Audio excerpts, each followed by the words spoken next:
World is My Home, a Memoir, by James A. Michener. Copyright 1992 by James A. Michener. Chapter 1. Mutiny. This will be a strange kind of autobiography because I shall offer the first 7 chapters as if I had never written a book, the last 7 as if that were all I had done. I segregate the material in this way for 2 reasons.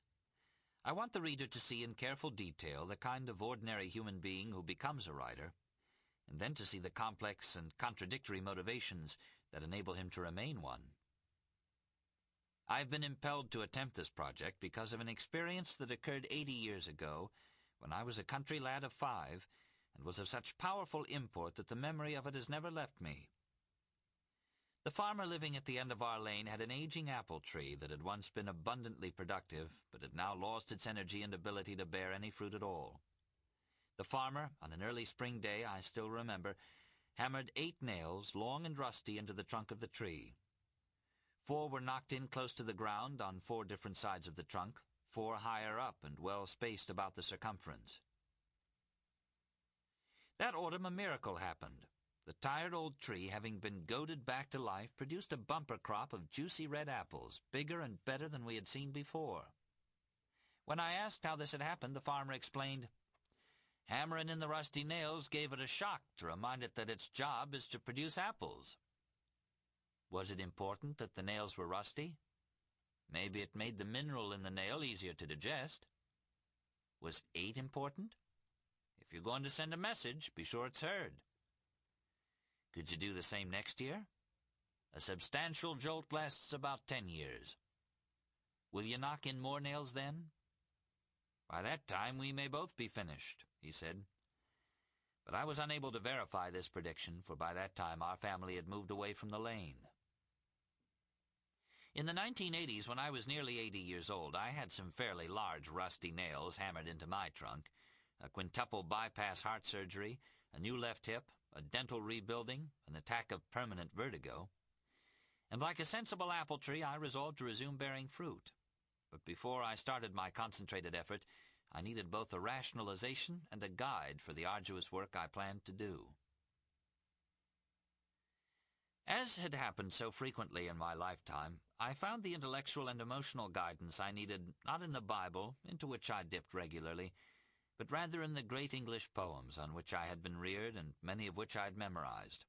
I was particularly impressed by the relevancy of the opening lines of that splendid sonnet which young John Keats had penned when he feared, with good cause as events proved, that he might die prematurely, which he did at age 26.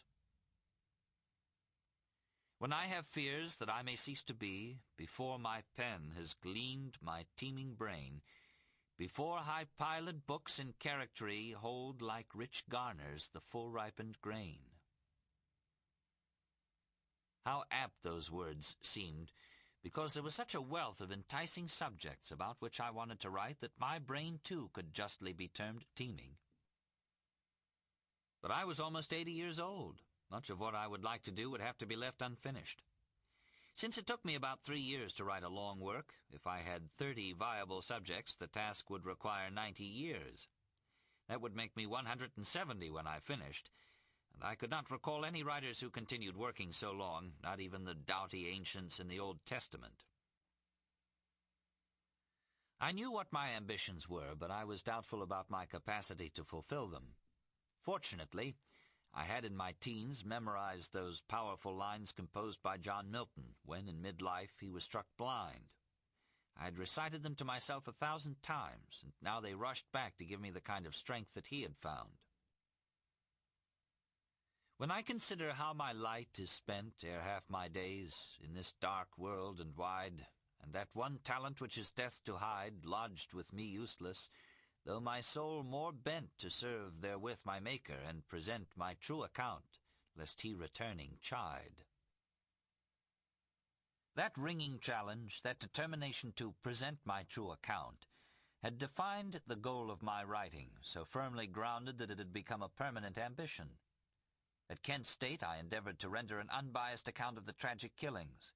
In South Africa, an honest report of the racial injustices. In Israel, the deadly duel between religions. In Hungary, the unembellished facts about the revolution, and in Poland, a factual account of that nation's long struggle. Any explanation for my prolific output these last 4 years thus relies upon the precept of Keats, whom I think of as a gifted friend pondering his future, and upon the stern admonition of Milton, whom I regard as a mentor, encouraging me to give a true account.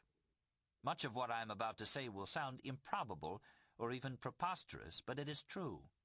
It can best be considered a hesitant apologia pro vita mea, and I hope it will be so received.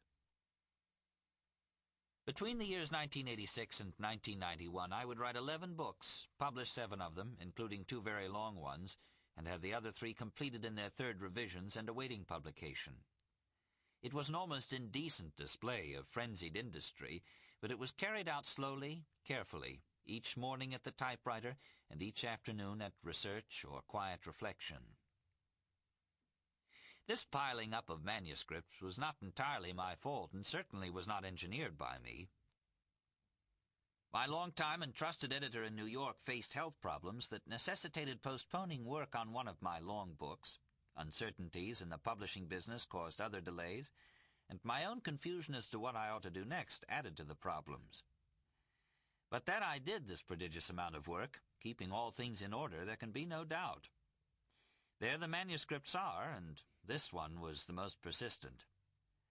I wrote it in 3 different offices, in 3 different states, on 3 different typewriters, assisted by 3 different secretaries with their word processors, and 3 new editors with keen skills. This is a book that almost forced itself to be written. One nagging question remains.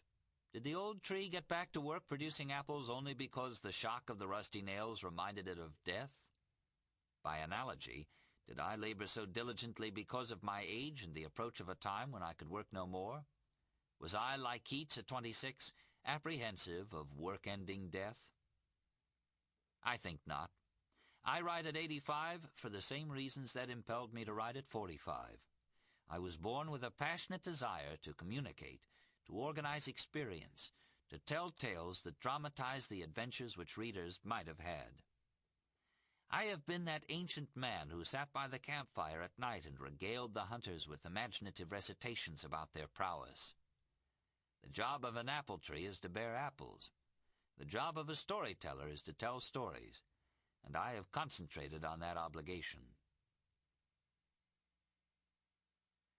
Because the Pacific Ocean would play such a dominant role in both my life and my writing, I will feel most at ease if I explain how I became intimately involved with that part of the world.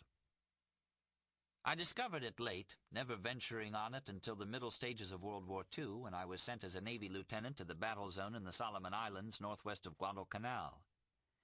As a Quaker, I was exempt from actual military service, but had declined to use my religion as an excuse to avoid the conflict because as a college professor of history, I knew all too well that Hitler and Japan posed major threats to world civilization. I volunteered for the Navy. But I must not cloak myself in glory. My draft board had decided to grab me for the Army, as one of the oldest men to be so taken, because the unsavory chairman of my local board despised me and saw a chance to do me in. I outsmarted him. 2 days before he ordered me to report to Fort Dix, I took refuge in the Navy on the principle that I would rather sail to war than march. Actually, I had served for some years in Europe as an ordinary seaman, honorary, in the English merchant fleet in the Mediterranean, a sea I knew intimately, and the Navy was glad to get me for that theater of war. But by the time I was in uniform, it was obvious that we had our war in the Mediterranean well in hand, so I was shipped out to the Pacific. A large group of us civilians who happened to be in Navy uniforms were placed aboard a battered troop transport of the Cape class, and since it was one of the sorriest ships in service, it had been given one of the sorriest names, Cape Horn, that bleak and forbidding rocky tip at the far end of South America that terrifies mariners. As a lieutenant who had been an enlisted man not long ago, I was berthed in an improvised cubbyhole on deck with 2 fellow would-be officers also fresh from civilian life. Bill Collins was a tall, rangy, relaxed bond salesman from Merrill Lynch's Los Angeles office who joined us with an openly stated objective of getting through the war as painlessly as possible. He had smuggled aboard 6 bottles of Southern Comfort, which he shared with his friends as if he were a Mississippi riverboat gambler softening them up for a scam. He was witty with an easygoing... Sample complete. Ready to continue?